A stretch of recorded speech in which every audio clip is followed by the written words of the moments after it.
L'actualité sur l'embargo de la République démocratique du Congo sur l'achat d'armes par les Conseils de sécurité des Nations Unies et le renouvellement du mandat de la MONUSCO à RDC fait toujours parler d'elle-même. À ville de Beni au Nord Kivu, à l'est de la République démocratique du Congo, certains acteurs de la société civile pensent que le gouvernement n'aura plus d'excuses à présenter à la population pour ce qui est de la traque des groupes armés locaux et étrangers de la partie est de la République démocratique du Congo, après que le Conseil de sécurité a levé les régimes d'identification préalable en cas d'achat d'armes et d'autres matériels militaires. C'est ce qu'a déclaré ce jeudi 22 décembre 2022 l'Ancienneté civile coordination du territoire de Beni, en réaction à cette résolution adoptée à l'unanimité mardi 20 décembre dernier par le Conseil de sécurité des Nations Unies. Omar Kalissia, président des forces vives du territoire de Beni, estime que le gouvernement congolais doit se doter d'un armement proportionnel à la menace sécuritaire qui se vit à l'est de la République démocratique du Congo.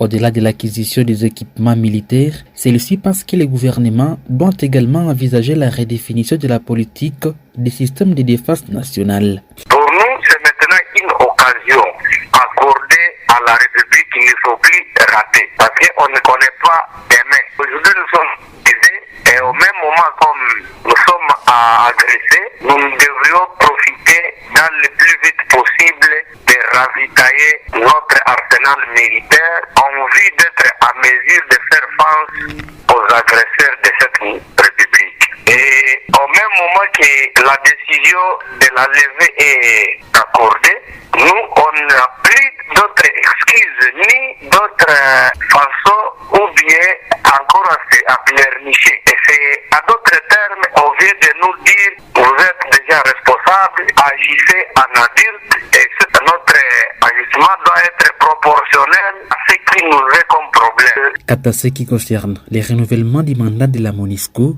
certains habitants de la ville de Butembo, toujours à l'est de la République démocratique du Congo au Nord Kivu, qualifie cette résolution du Conseil de sécurité des Nations Unies d'une inondation du gouvernement congolais sur les cris d'alarme de la population de la partie est de la République démocratique du Congo, qui insiste encore au pire causé par les groupes armés au vu aussi de cette force onusienne. Si les épargnes de l'inefficacité des camps ciblés de la MONUSCO dans la stabilisation de la paix à RDC, d'autres reconnaissent au moins les capacités de cette force onusienne dans la ville de Butembo, où après son départ, plusieurs cas de violation des droits humains s'enregistrent dans plusieurs entités. Le renouvellement de la MONUSCO ne doit pas être envisagé ici chez nous. De manière que c'est la MONUSCO qui est à grande partie doigtée dans les sécurités qui sévit ici chez nous. Moi, je crois bien qu'on a fait du tout bien parce que suite à leur départ, on avait maltraité les hommes. Et je sais bien qu'ils travaillaient, c'est seulement que nous ne les constatons pas. Mais ils travaillaient, ils faisaient du bien, ils nous protégeaient aussi. Cependant, la dynamique des femmes pour la bonne gouvernance des FEGU a également réagi sur ces renouvellements du mandat de la MONUSCO à République démocratique du Congo. Pour cette organisation féminine, ce nouveau mandat de soldats de la paix ne concerne pas la population de la partie est du pays, longtemps meurtrie par la guerre. Madame Rose Kambutumbeane, coordonnatrice de la DIFEGU, justifie ses propos par l'inefficacité de cette force onusienne de la pacification de la RDC. Elle dit avoir aussi des mauvais souvenirs des violations des droits humains orchestrées en juin dernier par les camps ciblés lors des manifestations exigeant leur départ de la ville de Butembo. Rose Kambutumbeane.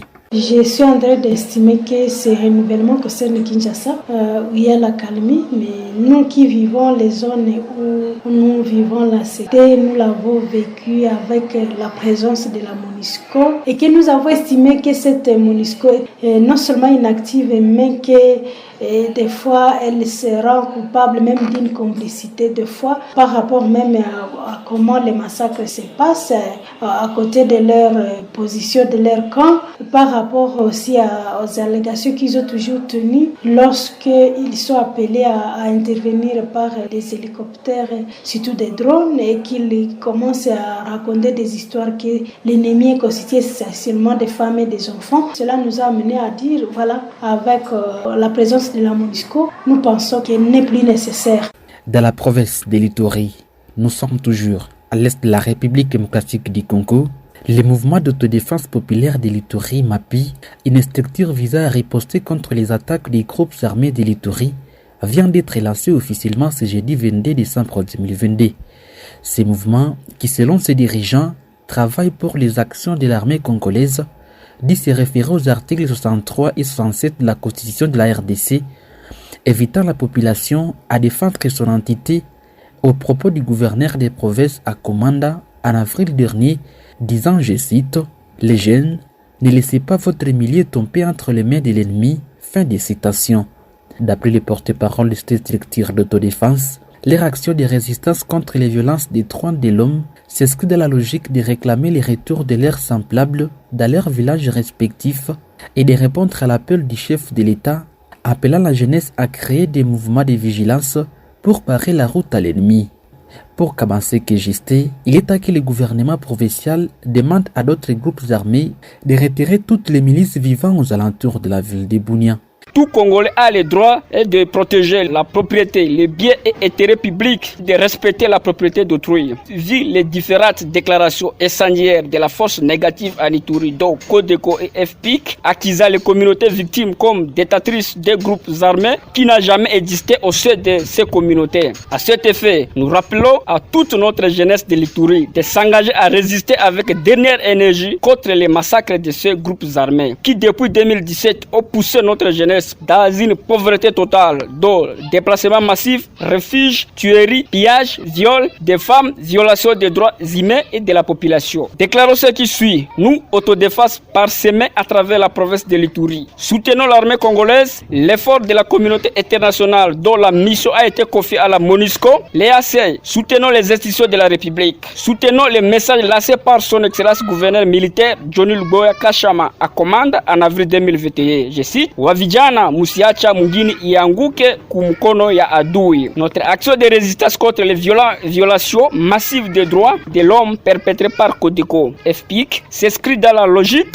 des autorités de la province qui se sont succédées à tête de cette province, dont réclamons le retour de nos populations dans leurs villages respectifs. L'Anciété civile coordination provinciale de l'Ituri dit ne pas être d'accord avec ces mouvements dits d'autodéfense pour combattre d'autres milices, car s'interroge ce coordonnateur. Ils ont quelle capacité sur laquelle le président n'a pas compté pour aller demander l'aide extérieure. Des données l'OSA qui veut voir de l'occasion l'armée prendre ses responsabilités pour étouffer ces mouvements populaires, le dit ici dans ses propos. Difficile de demander l'avis de la société civile.